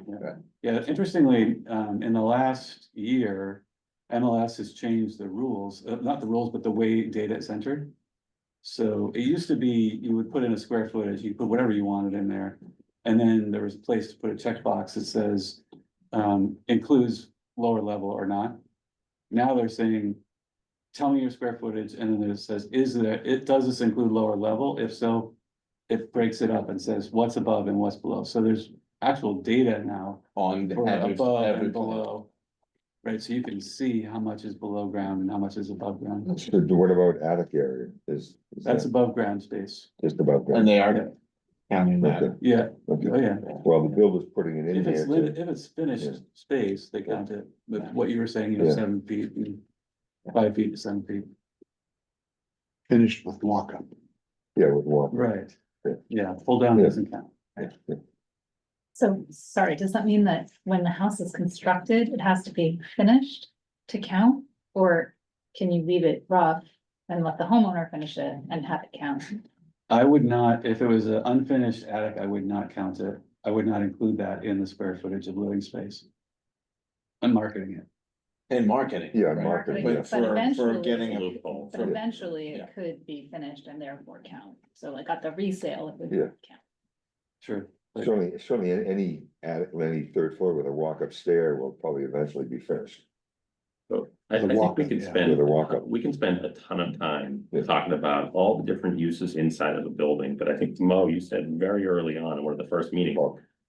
We don't care how we use it on the inside, and maybe I'm paraphrasing for you, but it really comes down to how much of a house sitting on the lot, the bulk, and just the overall footprint. And I think we can simplify this if we just not focus on what's going on the inside, let the market determine that, and just figure out what areas we think need to be controlled within reason, and kind of go to that. I think that will circumvent a lot of this discussion. Well, I think we have, so Joe, you have some slides to go through here. This will give us an idea again, what visually what's going on and how does it fit in, how does it not fit in? Because again, eventually it's gonna boil down to that.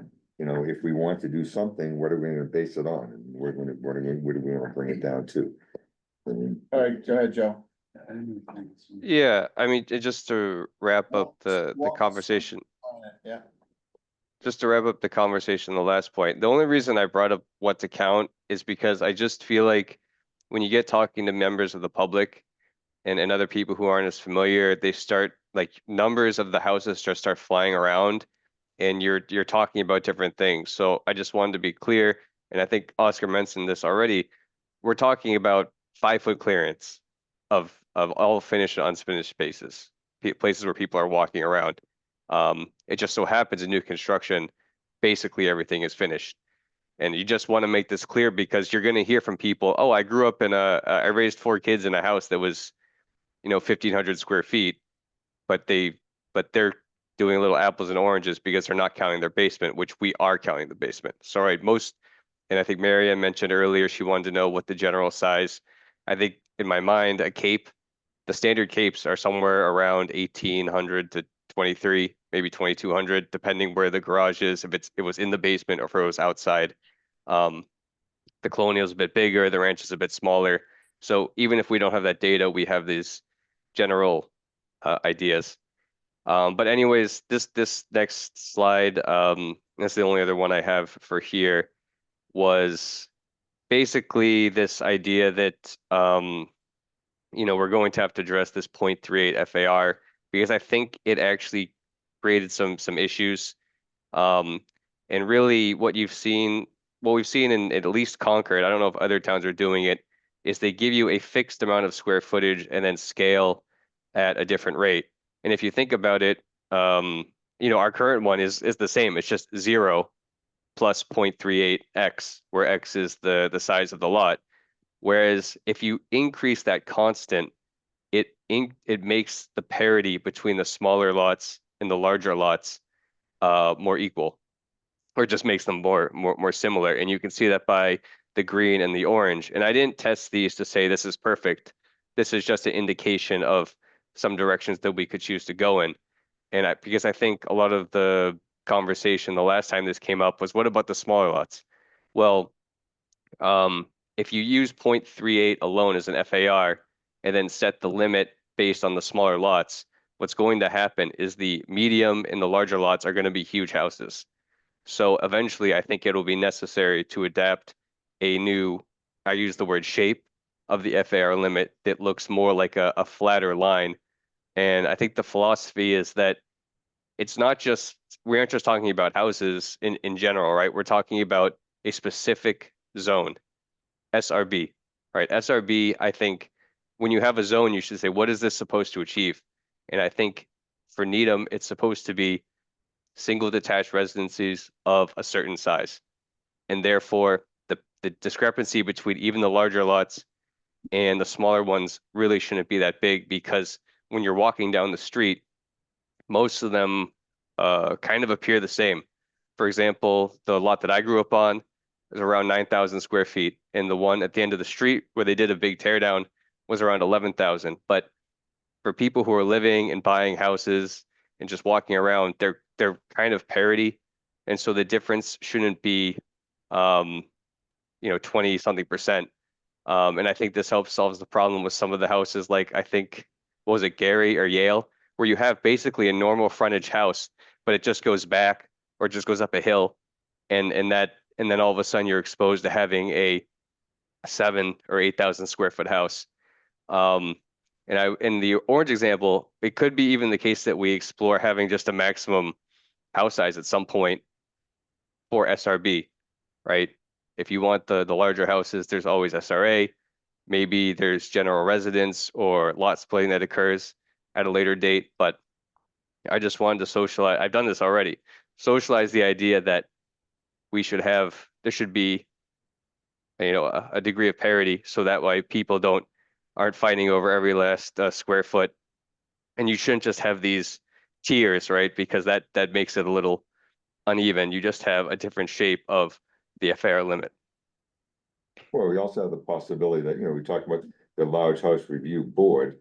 It's also the possibility is Wellesley has something like that. If you want a house over a certain size, then you have to go into a different process, which allows the builders which allows that. Some builders choose not to push that, but in some cases, maybe it would be worth pushing that. So again, that would give some flexibility on the different neighborhoods, for example.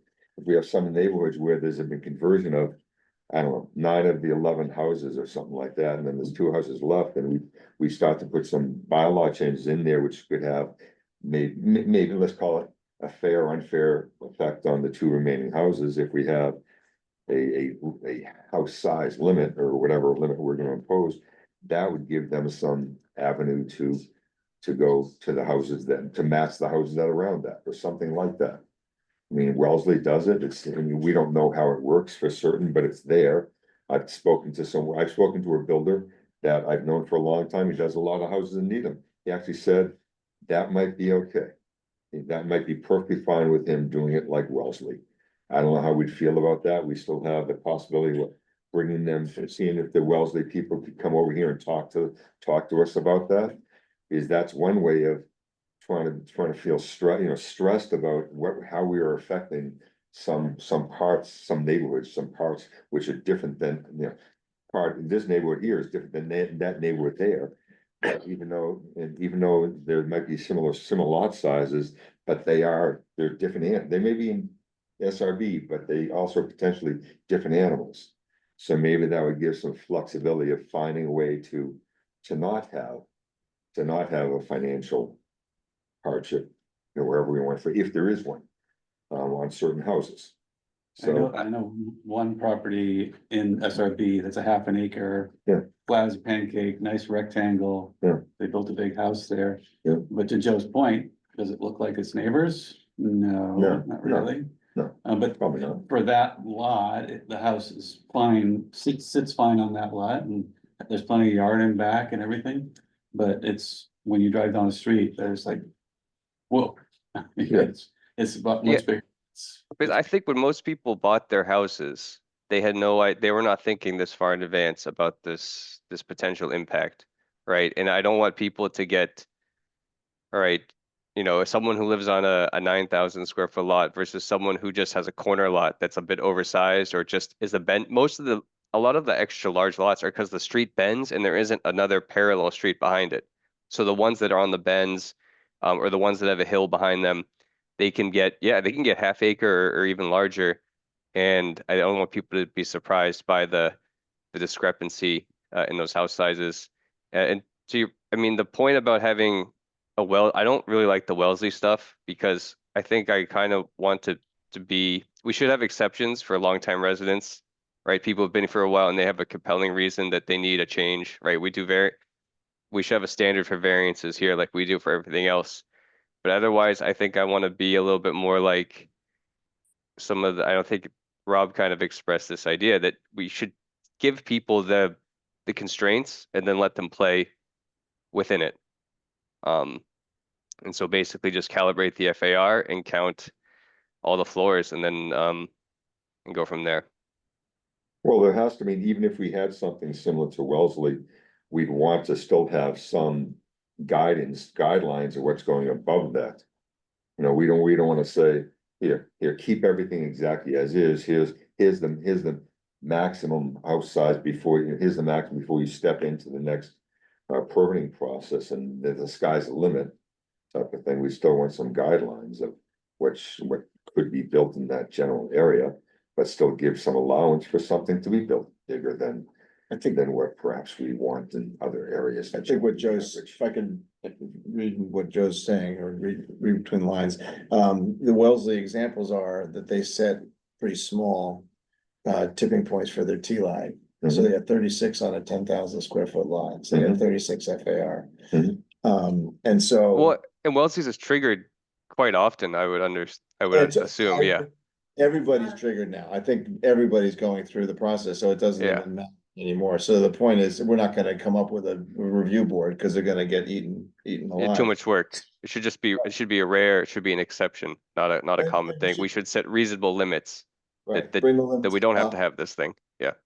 Yeah, For the basement though, I'm gonna push back fairly hard on that. I do not think that should be included in a FAR. I don't care if they have a finished basement or unfinished basement. Well, I think, It's really girls, I think we're beyond, I think we're beyond that.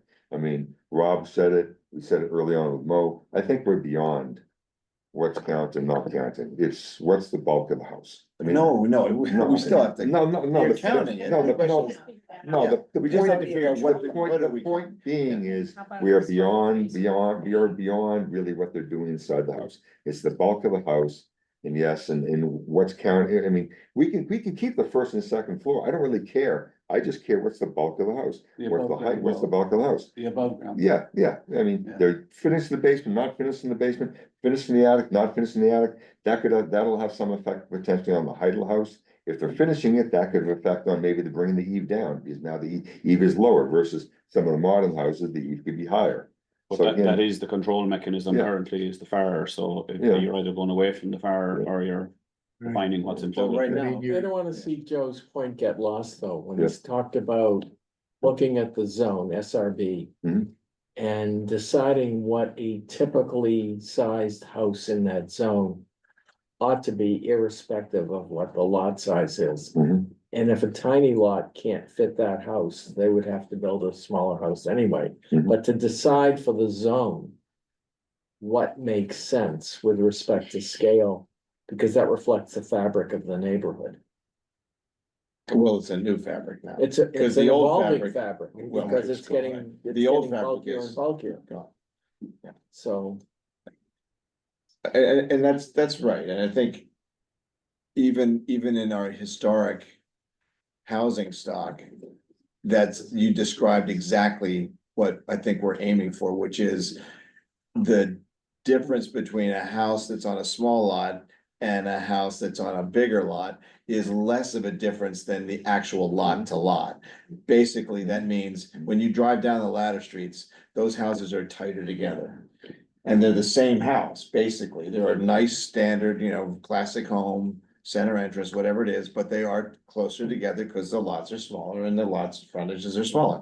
So the delta between that house and that same house or a slightly bigger house on a bigger lot is not, that's where we're going, I think, and that's, so essentially, that's historically already proven.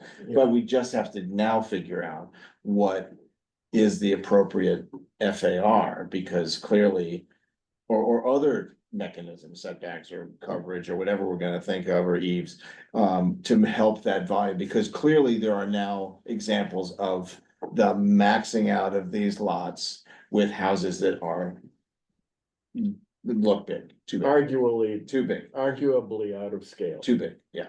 And it's usually the ones that are either pushing the envelope on the roof is really big and it's a big box, or it's gables that are too tall or something. There's a combination of height and the volume of the house. And I think we just have to start understanding how to measure that. Right. And agree, where's the tipping point? That house is too big. And then and then reverse engineer that and say, okay, what is that? How do you define that?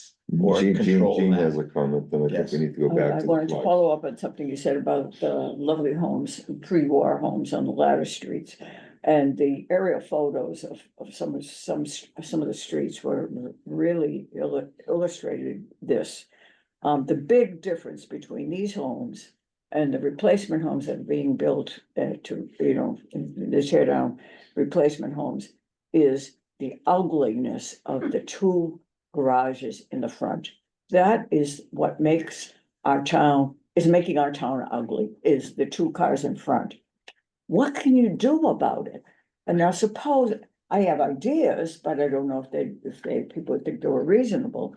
You could count the garage space in the floor area. If the garage space is front. If you have a separate building for the garage, you wouldn't count it at all. Or if it's on And the you side might of the not house. count it if it faces the side rather than the front. It seems to me there are some ways to control this ugliness. I remember when I was moving to Needham and Steve and I were looking for a house back in 1989. A broker wanted us to look at a house with a garage in the front. I wouldn't even go in that house. Well, I just don't understand. I think we have It's to. so ugly. No, I mean, I can appreciate some aspects of that, but keep in mind, if it's not facing the front, it's facing the neighbor. Well, these small lots, you really And can't. That's okay. if it's facing the neighbor, that means the driveway's going next to the house, which means the driveway's at the property line next to the neighbor. So I mean, I can appreciate some aspects of that. I think sales criteria would dictate otherwise, that Yeah. the two-car garage in the front of the house is a Yeah. big seller. And we've gotta be It's a careful big of seller. regulating. Yeah. People really like having a side loaded garage. Some people do, You yeah. do or don't. I think buyers really like having a side loaded Some garage, people like but that. you just You can't don't do have it. the real You estate. can't do Well, it. a lot of And times, the other thing is, if you do that, if you do a side loaded garage, you're gonna have a You lot turn. more driveway You turn, space yeah. and you're gonna have more Grass. impervious surface. Less Yeah, grass. but you can do these new impervious surfaces for driveways. I know that's a factor. You don't want them to have a whole lot of This is just gonna impervious get too surface. But complicated. why can't you Yeah. do these new surfaces? And I don't know I'm how well worried these that new we need surfaces to Keep it simple. keep, well, we've Yeah. said keep it simple quite a few times, but I think we also have to not control there yet. for a single factor in a given regulation. So Right now, we're we talked talking both. originally about massing, and then we talked about potentially down the road, once we figured out that problem, attacking some other problems. I would suggest that maybe could be another problem that we tackle down the road, but that we ought to keep separate from our primary goal, which is to. Yeah, Okay, I do have also a comment about massing. We've been talking about, including the basement space and the attic space. I mean, that's how it started with Joe's, proposal that went before town meeting. What if, we only considered, adding the attic space, excuse me, because we've been talking about height and how height is a factor that we want to kind of control and keep it from being too high. We included the attic space that was, as you said, over a certain height, you need to create a box up there and count it. But we control the elevation of the basement, because we don't want people then just putting in a whole bunch of dirt and building up the basement to be, a big high, making the house higher. Control the elevation of the basement, but don't count it. But count just the attic space. It's something to think about anyway. as a I think that's the compromise. problem we're having now with a lot of these builds, is they're building them up and it's causing flooding to get that extra height in the basement, so that's a concern. yeah, flooding is, I mean, the climate aspect of this is a concern that we're not really hitting on very much. But ultimately, the flooding in the trees and a lot, I mean, ultimately, that's part of it as well. There are controls on the basement and on the height, whether they're working or not is a different story, but if you're taking the overall height of a house, it has to be from the existing or new grade, whichever was lower. So you're not technically, you've got to work with either one of those. If you raise the grade, you still got to work with the older grade. So that's the criteria, existing or new, whichever was lowest. But if we're not, We have that now. That's there currently, and anything that's over 4 feet exposed in the basement is counted towards the FAR, in my understanding. And but if we're not coming up to that 35-foot setback, there's a lot of fluff to a point to bring it down. So that way, that's a your different overall argument, height yes. and massing from the front wouldn't be as great, even if you mount on. So that's where we're, I mean, so. Definitely, but I noticed one of the houses, one of the things, changes we made when we attacked it, we considered large houses a few years back was, creating the garage has to be 25 foot back from the street if it's in the front. Mhm. I noticed that one of the houses here in this set, they the garage is 25 feet setback, Yeah. but then the house is set back another 5 feet. It's exactly the opposite of what you want. And, but there you go, I mean, they put it 25% set feet back, that's all we require, you know? So, I will so, say that I think that we're being overly generous with garage space. You're saying we are at six Yeah, hundred? at six yeah, hundred, that's a pretty big. that's a garage. big garage. Or cars, Well, cars are, most nobody's of them used ran Yeah, 500 450 is, to 500 is. 500. The average drive is around 500. Yeah. 550, yeah. In those spreadsheets. Yeah, Yeah. we have the 550. 500 is pretty typical. And that's a massing issue, right? Right there. Yeah. If we can cut down 100 square feet on the garage. But most of then- these guys are not building 600. They're building Correct. fives, 525. Yeah. So they're not, I mean, so they're not using, it, even if it's free, they're not using. But it. Bill, are you They're not saying, building to that number. Not everybody's building to that number like they are the FAR. There's a lot of base garages that are 22 to 24 feet square. Do you think that the garage should be in the FAR count? If so, then you have to change the FAR. No, that's fine. Right. I'm just saying, Either we way, have to change we're the gonna, FAR. if we're counting the I think if you basement, say- if we're counting the I think basement, if we're changing it anyway. But I think if you say let's include 500, let's discount 500. Then if they want to build a 600 square foot garage, They take it then out. 100 bucks goes away. into the FAR. So you're saying right now they're getting house money, because they're not building up to the 600, so they're not getting taxed if they go over anything, because they're not going over. Right. Okay, But- so we but have, would you agree, right, that the current garages that used to be separate are now going into the house? Yes. Yes. So the idea of potentially considering having that be counted as part of the overall FAR is something that we could come back and look at Yeah. and see what that impact is. With a modification to Because the it's- FAR. Yeah, we just, With a modification whatever we're gonna because it decide to relates count, we the have to change overall that. mass. I think whatever right now, we just need to decide what we wanna what do you wanna count. count? okay, so we have, Can we're, I make another point? but I then we mean, have to you're go right, into we need things. to decide what we wanna count, but right, part of what's going on is we've moved from houses that were built in an era where you had one car detached garages. To now it's commonplace, they're all two, and there's some parts of town where it's all 3-car garages, right? But let's say it's at least two, right? And the other thing that's happened is even if we go back to large house, which looked at, 4 bedrooms and 2.5 baths or something like that. Right, we are now having people who are wanting more bedrooms and putting bathrooms with every bedroom, or at a minimum, they want. Bedrooms that are used as offices for people who are working at home, right? So this push for more bedrooms is still there. And the In bedrooms are addition to bigger this- and the closets are bigger. Everything's So bigger, all of those things, so I So just it- think you know. understanding the program and what people are buying and why they're buying it is also something that you can't lose sight of. Okay, so we have more slides Joe needs to go through. We're talking about, where's the height, where's the eave height, and then the general footprint itself. Joe, why don't you continue, please? Well, that was it from my end, but I just wanted to just final comment on that is that, what counts or doesn't count, like Bill said, you can do whatever you want. You just have to calibrate the line, like the limit correctly. I mean, the problem with 2017 is that it just pretended like the attic and the basement wasn't there at all, and then set a limit that ended up being way too permissive. We cannot, like, for example, if you look at the orange line, if you said you don't want to count basements, then you would just move that down by whatever, 700, 800 feet. Or if you wanted to include garages, then you would bump it up by 500 feet. They're all, one of the challenges with this is there is a theoretical infinite number of solutions because we're dealing with numbers here. So ultimately, we're just going to have to decide a pretty close estimate and then tweak it. I would say that I prefer counting all the space because that's kind of the principle in zoning policy. If it's a space that's going to be inhabited by humans consistently, it counts.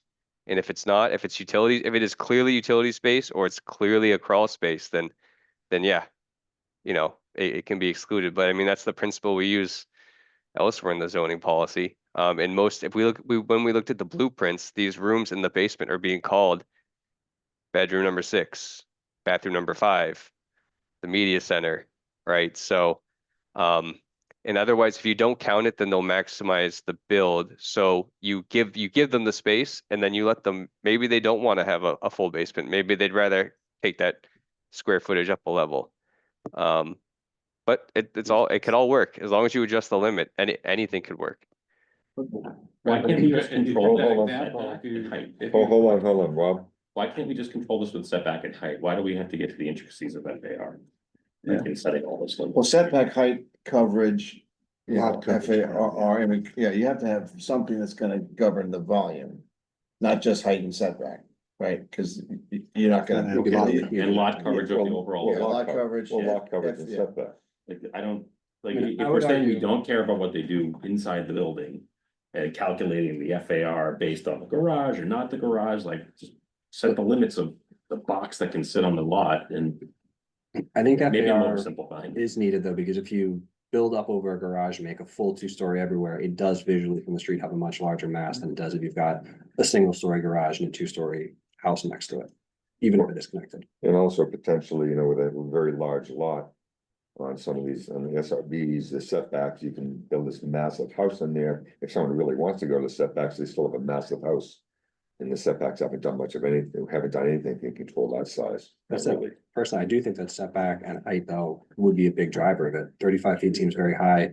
To me, walking along, if a house has a roof pitched the opposite way of the street, it's visually less in your face when you walk by. 35 foot right on that 25 foot setback though, to me just seems really massive. Yeah. Yeah. Oh, so it is huge. Concentrated with Yeah, small well, lots. which gets into play like the modern house bill. Hold on, like the modern house bill you were mentioning, where, I mean, when house number one, I don't know if this fits the category, maybe it's a different house. There's one of the houses seemed to have a high eave and a lower roof pitch. Now, I don't know how that fits into how we're gonna be looking at any of this. Is some of it's related to that house on Honeywell Street where there's the 35 feet or 34 feet, whatever the house is right at the setback. So if you have some of these modern houses, they look nice. I like some of the modern houses. They look great. I don't wanna hurt some of these designs. But we just have to consider what is the height at the setback. I think we have to at least consider that. What is the height of the setback? What is the maximum height allowed? And they're two different things. And that will have that certainly has some effect on the bulk of the house itself has a look. It certainly has an effect on the neighborhood, what that bulk of the house is looking at. So how do we control it with setbacks and then the maximum heights, two different maximum heights, even, right, potentially the eve and the peak itself, the ridge itself. I think the eve will be something that's interesting to look at, because when you start building big houses and all the eaves are up at the second floor ceiling, that is the maximum volume you will see. And that's very different from when you start bringing some of those eaves down to a knee wall or even down to a first floor. So I think that although you don't want to talk about style, we're trying to stay style neutral. I'm trying to stay style neutral. Yeah, I really think, am. but eve, whether it's eve or whether it's the parapet of the flat roof at the second floor, whatever those control mechanisms are, if it's a flat roof, you might say that the second floor can't match the first floor, so there has to be a change in volume. And then if it's on the, and again, I think there's a tipping point where you say, if your footprint is over X, then you have to conform to these, because the smaller homes that you have, we all see the stately homes that have a beautiful center entrance and it's a beautiful second floor roof. And it's a clean, classic, low, simple. Those are fine. Those are also those are small. I mean, those are 12, 14,000, 1,400 square foot, right? I mean, those are small homes. But if it's a 1,600 square foot footprint and it's the same thing with all that roof covering that volume, it's a more dramatic bulk. But I think we have to just figure out how we measure the bulk, when is it, and what is appropriate for it. Are there any examples, the number, in all these 11 houses, are there any examples we can look at from these slides that you wanna look at that would be useful for us to look at on the screen? These are 11 houses here. Yes, Before we go into that, do we wanna keep going on this discussion? Or do you wanna take this back to the working group? That would bring it back to our next meeting, where we're hopeful to have Wellesley talk about their experience? Well, Or do you wanna just keep going? I don't wanna keep going, but I would like to see if there are a couple of examples of picture of houses that you can just show us right now, which are outliers, or is there any examples? And see, then we can stop in this discussion and then pick it up next time. And I would wonder if perhaps the working group could think through what the difference is between setback height plus loft coverage versus FAR would be, because I'm not sure that I or anybody else, frankly, will necessarily understand the difference between these tools. So if we could sort of see like what the outcomes might be, but also that maybe will give us a direction to go in for tools to control some of this.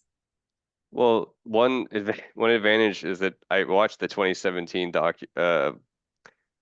presentation, the town meeting, like 5 times, and they said many times that FAR is judged as the appropriate tool to dictate massing of the house. But just quickly on that, they can both be used. You can use a mix of setback and height, but then, or sorry, lot coverage, setback and height, but then you just build a big square, right? Because you would just build up to that, I guess an analogy is with FAR, you just give someone like a pile of, sand and they can shape it however they want. Whereas if you use the limits, the 3-dimensional limits, then they'll just fill it all up like the sandbox itself. But you could use lot coverage and height, but then you would just get a square house because you would build to the maximum. You would build it as tall as possible and as broad as possible. But Joe, can I just ask, Oscar, I don't know, and Phil, do you agree with that assessment? Is that what the result is gonna be? What Joe said or what you asked? What Joe just said, that if we That's don't a like theoretical difference. square Yep. versus molding something potentially more. Very Doesn't- top of the doesn't- second floor and may mean it's require. fair. That's what Yeah. I'm trying to figure out, is what the difference Shape is is whatever between you these want two it. sets of tools. I think, Joe, that what we're experiencing is that the houses that are being built are generally going very close to the setbacks allowed because they're putting garages on the front. So they're gonna maximize the width of the house relative to the lot. Sometimes they got plenty of frontage, so they don't have to go too far, or they don't have to max that out. And then it does seem, in most cases, they're going deep. Because they're going behind the garage to get their square footage, to get their usable first floor. So there's automatically, by incorporating a 2-car garage on the first floor. For now, we'll talk about that, not basement. You are getting a big footprint for the first floor, and then whether they decide to go all the way up into a big second floor, sometimes they push down on the garage or something, they might not do the whole second floor. Well, I have a question. Could we go to house 4, please? Alice, would you go to house 4, please? I have a We specific could go question. through these. but the Right problem is now, these right are now, right now, I pictures, have which a, are hard to right see. now, I have a specific question. Okay. On house 4, please. I don't know if it's page 72 or what on mine. Yeah. Mine says 72, but it may not be 72 on yours. But once you fly through, you'll see house 1, 2, 3, and 4. I wanna go to the front, one of the front shots of house 4. I have a question about it. Next slide. Like 73. Yeah, keep going. That one right there, yeah, that one right there. Okay, so the question I have is, there's supposed to be some controls on the width of the, let's call it dormer, if you will, the dormer. And so I'm curious of how this fits into that control limit, because obviously one part of the house is flat, one of the part of the house has the A-frame, then it has a dormer, a shed dormer, which is more than half the width of the A-frame. I have to go. There is supposed to be some width. Ask Lee, No, width control? how controlling are we on dormers? Currently, you mean? 50%? Is there something 50? Oh, it's 50%? So basically there's one dormer requirement, so it could be shed, could be doghouse. It just says dormers cannot add up to more than 50%. It's a percentage limit, Yeah. I'm just trying to find it, Yeah. because I can't remember it off the top I'd of my say he's head. pretty close to 50. Yeah. Didn't we put something in 2017 about the space over the garage and not having something right there? That's what. I don't know. So they're building right over the garage. I don't know. I don't think so. There was something about the space over the garage that was put in 2017. And the other question is so on this particular dormer. Yep. So the dormer, now it's obviously not right to the edge of the house, But the dormer in this case looks like it's almost a flat roof. And so in that case, the maximum height of the house is just about at the setback as well. In this case. So I don't know how that fits into this, because what I'm getting at is the house on, if a builder brought this up to me, the house on Honeywell Street, that house that's built as a triangle, where the maximum height of the house is at the setback. He was surprised it would be even allowed to be built. Because he was looking at that going, almost, isn't that almost considered like a dormer up there? It's, I don't know if it is, but why was it even allowed to be built like that? Is he was questioning whether it's a dormer or not. And dormers So I not. No, supposed- that's just I a roof, heard yeah. That was the way the half story was put together. Yes, it's That it a, created a half story by completely slanting that roof. Yeah. Okay, So the dormer length in the half story was limited to 50% of the eve length of the portion of the wall which the dormer was sided. okay, But you're right, that's an average roof height, and they just did it as a pitched roof, And they single just pitch did it roof. as a pitch. And he's But- less than 50% anyway. Single Just looking at the dormer. no, that's the full width of the house. Just so There's a double- that's like that third floor. It's roof. 27'9" in total in width, and he's 2, 4, 6, he's 11, he's about just under 14. So he's Pretty much 50, yeah. right spot on 50.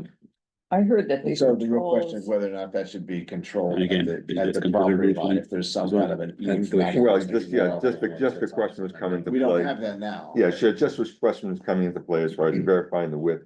That answers the question, the width, but also the dormer. It's coming into this, it's coming in, it's approaching the setback and then it's approaching, then that's just about the height of the house. And so which brings me back to the house on Honeywell Street, that's all.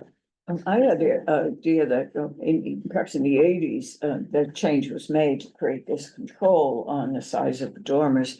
I remember my husband Steve, you know, he had lived in Meeting longer than I did, and he was pointing out a house and he said, see, they called that the Flying Nun House.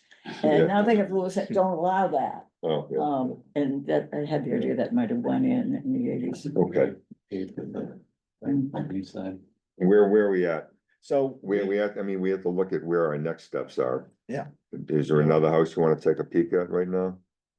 well, I think We only have 7 minutes, so do we want to talk about our agenda for next Yeah. meeting or? yeah. Yes, I So think we I should. think we- Okay. Yes, at the last meeting, near the end of the meeting, I had asked if we could have information about the controls that other towns have in their zoning. And I know there wasn't time for that tonight, obviously, Yeah. but this focus is a wonderful report. But if we're going to have Wellsville come and talk with us, I would really like to have in our packets the background information on this. We have that already. You have this, Okay. We have it? We have a Has it table, been- maybe it has wasn't, it been maybe, given to us? maybe. Alex, we didn't have it in the include that, agenda packet right. because we weren't gonna be discussing it tonight, Right. but yes, we have the data, we collected it already. Okay. From multiple towns. Email it out tomorrow. Yeah. Okay, so at the next meeting, we can have that in the agenda packet. We're a continuation of the working group. We talked about different items different specs we wanna bring into play. So Do do you you, have the questions answered that we need to take it to the I next don't step? think, yeah, I don't think, I don't think we have yet. I don't think we no. have yet, no. no silver bullet. You've got Mary Ann. Mary Ann? Question. Can we also mail out the list of addresses so people can go look at these buildings in context? Yes. Yeah, Because that's I what I do think thought. if we're trying to come to some discussion, I don't know if anybody would look at any of these and say, you know what, that size house on that lot is actually okay to me. Mhm. I think it would be helpful to have that. Yeah, no, I think Mhm. if everybody could do that before, even if you did that and reported, but yeah, I did, if you could do that and actually submit something to us before the next meeting would be great. Because that's one of the biggest issues. That's the There's no biggest issue definition for as us. to what is appropriate, what isn't appropriate. Yeah, It's very subjective. so why don't I put together a little thing that just gives you the actual, well, we'll just give you the information, the 11 addresses, yeah. I'll just print it, it's a block column, so I'll just. Okay. Be able to put other houses Oscar, that do you are have enough similar. for tomorrow's working meeting? Well, maybe tomorrow we're gonna talk about if we're gonna move on to the next group. Okay, so If we what So we wanna resolve whatever. do you we're gonna- need resolved tonight that would make tomorrow more productive? Well, that's a good question. I think we're still in collecting mode, maybe for the next group of houses to see what happens when we're over 10,000 square feet. You know, there's something to learn there. You know, but I still think we are collectively very interested in determining what houses appear to be tipping the line, to your question, Marianne, you know? And so, And is there any particular criteria that's common to all of the ones that are inappropriate? right, I don't know that you're going to find that there is, but it'd be interesting to see, are they all tipping this particular item, that if we adjust that, it's going to bring them back? So we all have to go After we and see the drive by survey the results. houses. Yeah. So before the next meeting, we all have to go and take a look at the houses. before, Way before. way before. Way before the next I would meeting. give yourselves 2 weeks. Yeah, yeah. Can you, Chris? I would like to can you also add height? see Hold on one the second, smaller Bill. houses in the Can you group. add Yeah. height? The I would ones like to know that height weren't as well. maxing out That's easy, and yeah. see for those smaller homes, like what is the lot coverage, what is the FAR? So that we have, well, based on the definition today, we can't go less than this probably because those are the smaller houses being built Yeah, this on these general. lots. Okay, Chris had a question. So- Chris had a question. We did. Chris had a question. Yes. Hold on. Chris. That was one of Chris my had a points, question. because looking at house 11. Looking at like visually, it doesn't look like it have a 31 FAR, just visually looking at the pictures, Right. but numerically it does lower that. But my one question was just, if you can add height to this as well. So I think Yeah. that'll really help with that That visual data first impression isn't, to it. isn't presented. like Jada We Freight. didn't give it to you, but we could put it in the chart. Yeah, I mean, it's in the- You gotta go dig in. I'm asking you to save me looking through the Yes. sheets I- and do the work I- for me. yeah. There were 40 houses, 40 or 50 houses total. We have data for all of them. Yes. We don't have, Not we this haven't, level. we haven't pulled all the plans for all. We haven't Okay. pulled all the plans and the Yeah. data that we have, we found, because the developers are entering that data into our database. And so it's not always accurate. Oh. And that's why we had to pull the Maybe drawings double check because that. the data wasn't accurate. So we have data, but Different You gotta- interpretations. So we no, we're got to not test it doing against the actual 40 drawings. Yeah, no, but it's. Yeah, I would So, just yeah, look we- at the we lowest just two or look at the three and smaller then- ones and in the then group, them. not just the largest ones. So we can do that. We can, cause there are some that were smaller, we can go pull the plans. Could we confirm let's confirm what we need for next time as a group. So next time as a group, we need to go, we have to go to the houses. We have to write our perceptions of what we're looking at and what some of the commonalities. We don't have a consensus of what that means to all of us, but let's as individuals look at them and come to our own consensus of what that means. Then we'll pull it back together when we meet again. What else do you need? What else does a working I group think need? to add to that, if somebody has a specific example of a house that they think is either appropriate or inappropriate, that they'd like to do an analysis on, that's not necessarily on the list. Something that triggered somebody to be on this committee or something like that, maybe that's one that's worth. And that's worth what reviewing. I'm going to do is I'm actually gonna look at, when I get all the addresses for these houses, I will also look at all the aerials and take my software and just map out to see exactly what is the lot coverage. Here's what's stated, here's what it actually is. Because sometimes, I know it's anecdotal, but sometimes I look at a house near me and I'm going, is that really the lot coverage? So just so we have the exact numbers, You- because I can pull all that information together and I'll have everything exactly, so down to the square. Typically, the lot coverage is certified, so that's, Yeah. it's one Yeah. of the safest Is it pieces really? of Yeah, information that you have. Is plot it? plans for all these lots. So Okay, There's some, okay. there's some done by engineer survey putting their Okay, stamp okay. on it. Gotta be Including accurate. as-built. And, oh yeah, that's, we looked, Okay. it was on the as-built, so we worked also. Okay, that'll save me some time. It is one of That'll save me the time. safest pieces Save of me time. information. So I'm asking for more of a setbacks. Is it possible to consolidate those as well? To know what's a 12-foot setback, a 15-foot setback, does that visually make an appearance on the street? To that same table with heights? It's on that as-built as well. Yeah, it's all on the site, on the Okay. site plan. that- It's on the plot plan, so. Can that be it- simplified in the table instead of Okay. 16 Yeah. people looking at one time, to have one person? I'm sure I can, yeah. Okay. Okay. If you What send, else? I can do if that you then. send me the plans, I'll do that because I'm asking. Yeah, there's 10 or 11 of them, it's not a big deal. What else is needed? What else is needed for the working group? What else, does the working group need anything else? So we're gonna maintain focus on the non-conforming lots for the next meeting, is that right? I think that makes sense to stay with Yeah, I that mean, for if we're now. gonna try and work with input on where we think the tipping point is, you know, Yeah. and if we get a survey back and, you know, we, there see some consistency with where people think if we're going over the line, that would be huge, but we may not get that yet. But if we do that, then we can start to think about what it is that how do we reverse engineer that? And that could move us down the road. And one of the parameters we could be using for our own assessment is, how does it fit into the lot, but also how does it fit into the neighborhood at this point? These neighborhoods change, so maybe we'll look at the exact same height and say, oh, it fits in perfectly, or it doesn't fit in perfectly because of the houses around it. So that could be part of our criteria, our own personal criteria that we're writing down when we give our feedback to this as well. So it's why it fits in, it doesn't fit in. What else do we need? No, I think that's good. I think, Marianne, I think what you were asking is important. I think when you do evaluate this, you do need to provide commentary.